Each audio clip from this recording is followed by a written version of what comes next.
L'ONG Mon Enfant, Ma Vie, MEMAV, poursuit ses œuvres de charité à l'endroit des victimes de l'explosion du dépôt d'hydrocarbures de Koranti. Déjà sur pied depuis le lendemain du drame, l'ONG vient d'apporter une importante assistance humanitaire à 14 enfants sur les 74 identifiés par les services de l'État. Après l'incident, il y a eu des enfants qui se sont retrouvés séparés de leur famille. Donc le ministère de l'Action sociale a identifié 74 enfants qui initialement ont été placés dans des familles d'accueil. Donc l'ONG a voulu venir en appui à ces enfants-là pour s'assurer que leur réinsertion sociale se fasse de manière beaucoup plus adaptée. Je voudrais profiter donc de l'occasion pour remercier tous ces donateurs. Nous sommes une ONG qui œuvre pour la protection des enfants et des femmes enceintes. Comme toutes les organisations sur place, depuis le drame, dès les premières heures, à voler au secours des sinistrés. Nous avons commencé au niveau de la mosquée Faïsal. Nous avons tenu à travailler avec les autorités compétentes. Voilà pourquoi au niveau du don d'aujourd'hui, notre directeur exécutif a participé à l'identification des familles avec l'inspection régionale des personnes vulnérables, notamment les femmes et les enfants. Et donc aujourd'hui, à notre niveau, nous avons eu à programmer donc ce don composé de vivres, du lait, du cérélac, tout ce qui peut contribuer à améliorer les conditions de ces enfants. Tout ce qui est fourniture scolaire pour leur permettre aussi de continuer leur scolarité. Nous profitons pour présenter nos condoléances à toutes les personnes qui ont perdu des personnes proches. Le geste soulage largement les parents des victimes qui expriment des vœux en faveur de l'ONG.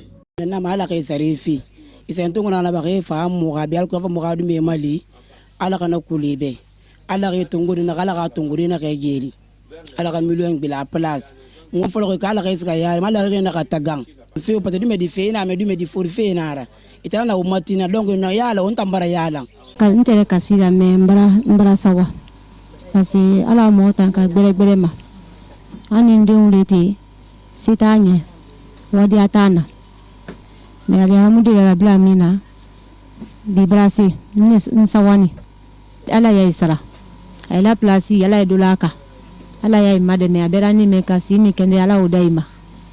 Pour une question de transparence, la remise des dons s'est déroulée du concert avec les responsables de la protection de l'enfance de la ville de Conakry, de la promotion féminine et de l'autorité locale de Koranti.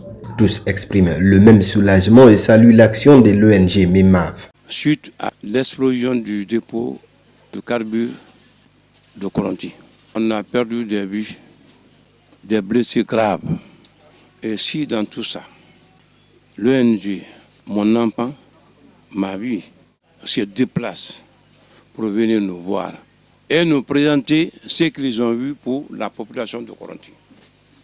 Cela me va droit au cœur. Au nom de la population de Koranti, je remercie l'ONG. Nous prions le bon Dieu ensemble que cela ne se répète plus jamais. On remercie l'ONG Mon Enfant, Ma Vie pour toutes ces belles actions et bonnes œuvres à l'endroit des enfants sous notre tutelle. Et comme vous le savez, de par leur vulnérabilité, ce sont des êtres, après cet incident, qui sont encore plus vulnérables. On espère que d'autres ONG vont emboîter le pas. L'ONG Mon Enfant, Ma Vie va-t-elle se limiter à cette action? Absolument pas. Ce n'est pas seulement au moment de l'incident. Il faut qu'on s'assure aussi qu'après l'incident, il y ait une continuation de l'appui. Il faut savoir aussi que parmi ces enfants, il y a une jeune fille de 17 ans, enceinte, pour laquelle il faudra faire un appui aussi. Donc notre objectif, c'est de pouvoir faire un appui au-delà du moment de l'incident. Donc s'assurer que les enfants continuent à être scolarisés. Donc on fera un suivi avec notre coordinateur et on viendra voir les familles régulièrement pour s'assurer qu'ils sont effectivement réinscrits, s'ils sont déplacés, mais aussi qu'ils suivent le programme scolaire dans les différentes écoles. Donc aujourd'hui, on va commencer à travailler sur un programme pour voir si c'est un mécanisme de parrainage qu'il faut mettre en place pour que chaque enfant puisse en tout cas poursuivre sa scolarisation sur l'année à venir ou en tout cas le temps que cet incident va les affecter.